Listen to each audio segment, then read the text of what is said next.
Shaina Magdayaw nagsalita hinggil sa buntis issue. Shaina Magdayaw nilinaw na ang isyong pagdadalang tao sa anak nila ni Piolo Pascual.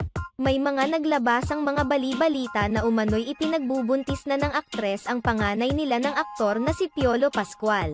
Bagamat wala namang inaamin sina Piolo at Shaina sa kanilang tunay na relasyon, may ibang mga tao naman na nag-assume na sila ay talagang nagkakabutihan na at palihim pa na nagpakasal. Kasunod nito, kumakalat naman ang haka-haka ng pagbubuntis ni Shaina. Ayon kay Shaina, marami na sa kanyang mga kaibigan at kamag-anak ang nagmi-message sa kanya hinggil sa balitang kumakalat, kaya naman minarapat niya na magsalita once and for all. Kasalukuyang nasa South Korea si Shaina, para sa isang event. Gayunpaman tila hindi na siya makatiis na ibigay ng kanyang pahayag.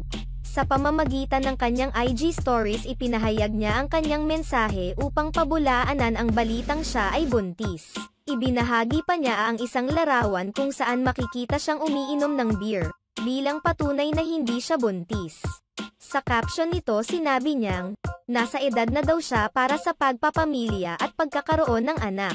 Kaya naman kung totoo umano ang kanyang pagbubuntis ay hindi niya ito itatago. Sue, been getting messages from family and friends for days now about some fake news that's going around back home. Will never deny if I were since I'm already of age no. My goodness. I am not pregnant, people. Matatandaan na sa isang panayam, sinabi rin noon ng aktres na nais niyang makapag-asawa at makabuo ng sariling pamilya bago siya tumuntong ng 30 anyos. Subalit ngayong 33 years old na siya at single pa rin, nais umano niyang bumuo ng pamilya at ready na siya pero laging nauudlot.